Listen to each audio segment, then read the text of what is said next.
ബദിരീകള് ബറക്കത്ത് നൽകണമല്ല. വിഷമങ്ങൾ മാറ്റിക്കൊണ്ട് റബ്ബേ, പ്രയാസങ്ങൾ മാറ്റിക്കൊണ്ട് റബ്ബേ, ഒരു ആപത്തിന് ഞങ്ങളെ പെടുത്തല്ല അല്ലാ, ഒരു മുസീബത്തിന് ഞങ്ങളെ പെടുത്തല്ല അല്ലാ. ഫാത്തിഹ ഓതുകയാണ്.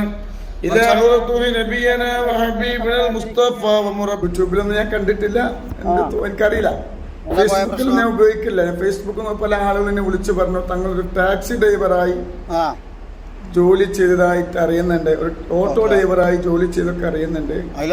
ഞാനൊരു ടാക്സി ഈ ഫോട്ടോ ഇതിന്റെ മുമ്പിൽ നിൽക്കുന്നതായിട്ട് പറയുന്നുണ്ട്. ഞാൻ വെല്ലുവിളിക്കാണ്, യൂട്യൂബിലും ഫേസ്ബുക്കിലും എന്നെ കുറിച്ച് മോശമായി പറയുന്നവർ വെല്ലുവിളിക്കാണ്.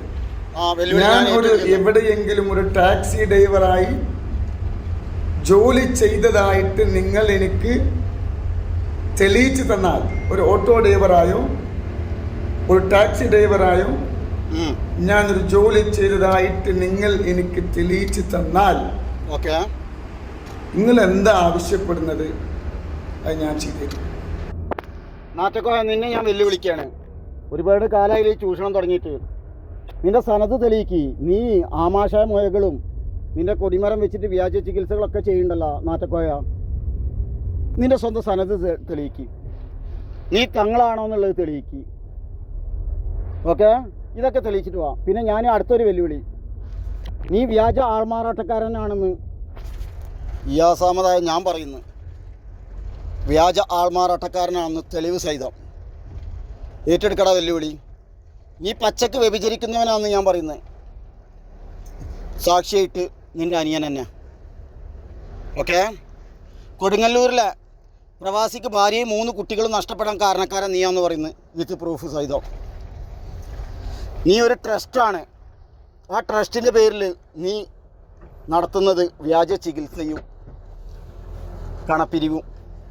ഈ സമുദായം പുണ്യപ്രവാചകൻ പറയാത്ത കാര്യങ്ങൾ ഈ സമുദായത്തിൻ്റെ പേരിൽ പ്രചരിപ്പിച്ചിട്ട് സലാത്തിന് എന്നുള്ള പേരിൽ, സലാത്ത് കൃഷിയുടെ പേരിൽ കോടികൾ പിരിക്കുന്നു.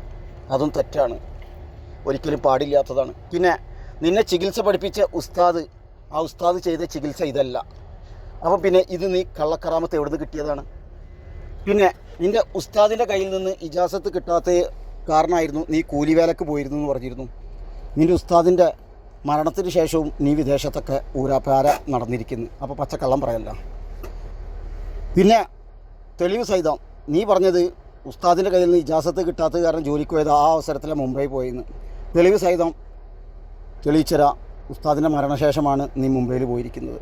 ഓക്കെ, നിൻ്റെ ഒരു ഭാര്യയുമായി നീ അകന്ന് ജീവിച്ചത് നീണ്ട 17 വർഷങ്ങളാണ്. അംഗീകൃതമായിട്ട് 2 ഭാര്യയും അതല്ലാതെ വേറെയും സ്ത്രീകളിലും നിനക്ക് കുട്ടികളുണ്ട്. നീ ചെലവിനും കൊടുക്കുന്നുണ്ട്.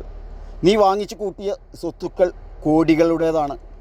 ഇതെല്ലാം അല്ല എന്ന് നാറ്റം പിടിച്ച നാറ്റക്കോയ തെളിയിക്കാൻ പറ്റും നാറ്റക്കോയ.